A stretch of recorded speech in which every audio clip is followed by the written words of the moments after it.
Hello dear all, welcome to our channel Smart Indian Model School. Smart Indian Model School present Smart Indian EduFun classes. EduFun online classes includes course studies of playgroup to class 12, emotional and communication skills, happiness classes and DIY activities. Hello dear students, this is Shruti Agarwal, your English teacher, and today I am back with your English Hornbill book. This is your English core course textbook, and today we will be reading a very interesting and a nice poem from this book. This is the very first poem of our Hornbill book, and the name of this poem is A Photograph, written by Shirley Tolson. Shirley Tolson is a female poetess. So this poem is about a photograph, which is the photograph of her mother. उनकी mother का photograph है और वो photograph को देख करके वो अपनी मदर को याद करती हैं जो अब इस दुनिया में नहीं है। वो उनकी बचपन की मेमोरीज़ को याद कर रही हैं। वो अपनी मदर के लाफ्टर को, उनकी स्माइल को, उनके स्माइली फेस को, उनकी हंसी को, हर चीज़ को वो इस फ़ोटो के थ्रू याद कर रही हैं।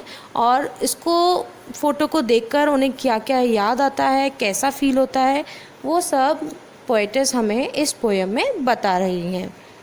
So here now I am starting with the first stanza of the poem. The cardboard shows me how it was when the two girl cousins went peddling, each one holding one of my mother's hands, and she, the big girl, some 12 years or so.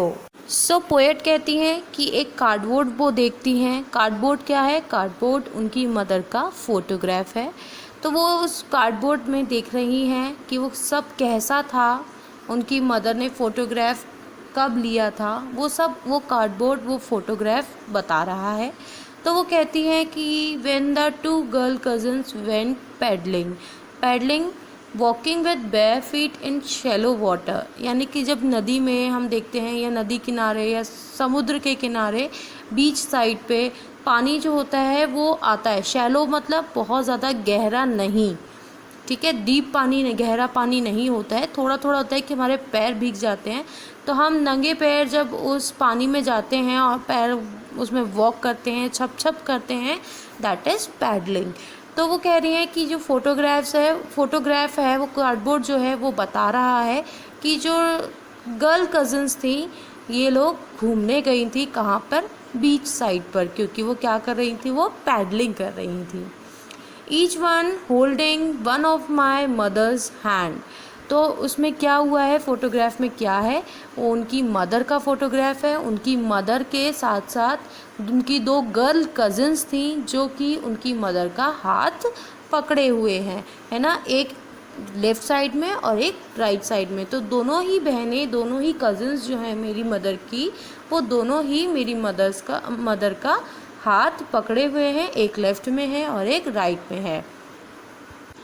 And she the big girl some 12 years और सो। उसके बाद poet क्या बता रही हैं हमें? Poetess हमें बता रही हैं कि वो क्या है, उनकी मदर जो हैं वो तीनों बहनों में, तीनों कज़न्स में सबसे बड़ी हैं और उनकी फ़ोटोग्राफ में उनको देखकर लग रहा है कि लगभग उनकी एज क्या है? लगभग उनकी एज 12 years की है। Continuing the same stanza, all three stood still to smile through her hair at the uncle with the camera. A sweet face, my mother's, that was before I was born. And the sea, which appears to have changed less, washed their terribly transient feet. Transient means lasting only for a short time, यानी कि जो चीज़ permanent नहीं होती, कुछ ही समय तक रहती है। और यहाँ पे ट्रांजिएंट फीट का क्या मीनिंग है? यहाँ पे ट्रांजिएंट फीट का मीनिंग है ह्यूमन फीट, यानी हम ह्यूमन के पैर, जो कि पैर इसलिए क्योंकि हम इस दुनिया में हमेशा के लिए नहीं हैं, एक ना एक दिन हमारी डेथ हो ही जानी है, इसलिए हम परमानेंट नहीं हैं। हमारे जो फीट हैं वो क्या हैं, वो ट्रांजिएंट हैं। फीट वर्ड का इसलिए यूज़ किया है यहाँ पे क्योंकि उनकी मदर जो थी, जो पोएटिस की मदर थी, वो क्या कर रही थी, वो पैडलिंग कर रही थी, पैरों से छप छप कर रही थी। इसलिए पोएट ने अपने मदर के फ़ोटोग्राफ को देख करके उनके फीट के लिए ट्रांजिएंट फीट का वर्ड का यूज़ किया है। So all three stood still to smile through their hair at the uncle with the camera. Uncle with the camera means उनके अंकल थे जो कि उनका फ़ोटो ले रहे थे, यानी फ़ोटोग्राफी कौन कर रहा था, अंकल कर रहे थे। तो अंकल ने, जैसे हम लोग पोज़ देते हैं वैसे ही उन लोगों ने भी, मेरी मदर ने, पोएटिस कह रही हैं, मेरी मदर ने और उनकी कज़न ने एक पोज़ दिया हुआ था जिसमें उनके बाल खुले हुए थे, हवा से उड़ रहे थे और वो स्माइल कर रही थी। All three stood still to smile. Stood still सीधे खड़े हो जाना फ़ोटो देने के लिए, फ़ोटो खिंचवाने के लिए। जैसे कि हम लोग फ़ोटो खिंचवाते हैं तो एकदम बिल्कुल मूर्ति की तरह खड़े हो जाते हैं ना, बिल्कुल स्टिल हो जाते हैं, बिल्कुल हिलते नहीं हैं। वैसे ही उनकी मदर, पोएटिस की मदर भी एकदम सीधे खड़ी हो गई थी। उनकी कज़न्स भी उनके साथ बिल्कुल सीधे खड़ी थे, बिल्कुल नहीं हिल रहे थे, स्माइल दे रहे थे और हवा से उनके बाल उड़ रहे थे और उनके अंकल उनका फ़ोटो ले रहे थे। A sweet face my mother's that was before I was born, यानी कि मेरे जन्म से पहले, मेरे पैदा होने से पहले ही जो फ़ोटो है वो मेरी मदर का फ़ोटो है जिसको मैं देख रही हूँ। वो बीच में एक बहुत ही प्यारा सा स्वीट सा फेस है, यानी कि मेरी मदर जो है वो जब 12 इयर्स की एज की थी तब वो दिखने में कैसी थी, बहुत ज़्यादा स्वीट थी, उनका फेस बहुत ज़्यादा स्वीट था। तो वो यहाँ पे बता रही है कि मेरे जन्म से पहले ही, बहुत पहले, जब मेरी मदर मेरी 12 इयर्स की थी तब का ये फ़ोटो है और इसमें उनका फेस जो है वो बहुत स्वीट लग रहा है। And the sea, which appears to have changed less, washed their terribly transient feet. अब वो क्या कह रही हैं, वो पोएटिस ये कह रही हैं, उन्होंने स्वीट फेस का वर्ड का यूज़ इसलिए किया क्योंकि अब आज से वो कंपेयर कर रही हैं कि ह्यूमन बींग्स, जैसे हम बच्चे होते हैं बहुत स्वीट से होते हैं बचपन में, फिर जैसे जैसे बड़े होते जाते हैं हमारे ऊपर रिस्पॉन्सिबिलिटीज़ आने लगती हैं, हमारा स्ट्रेस बढ़ने लगता है और हमारी जो स्वीटनेस है वो धीरे धीरे कहीं ना कहीं खोने लगती है। तो इसलिए पोएटिस यहाँ पे कह रही हैं कि उनकी मदर उस समय पे 12 इयर्स की एज पे जब ये फ़ोटो लिया गया था बहुत स्वीट दिखती थी, बट आज वो बहुत चेंज हो चुकी हैं। यानी कि जब वो पोएटिस बॉर्न हो गई हैं, अब पोएटिस बड़ी भी हो गई हैं, तब उनकी मदर जो है वो बहुत चेंज हो गई हैं। लेकिन वो साथ के साथ कह रही हैं वो समुद्र जहाँ पर मेरी मदर गई थी घूमने अपनी कज़न्स के साथ, उसको देखकर लगता है कि शायद वो बहुत ही कम चेंज हुई होगी या बिल्कुल भी चेंज नहीं हुई होगी, क्योंकि हम लोग जानते हैं सी तो चेंज होगी नहीं, पानी तो वैसा का वैसे ही बहेगा ना जैसा पहले बहता था। थोड़ा बहुत गंदगी हो सकती है बट वो नदी का जो नेचर है वो सब चेंज नहीं होता।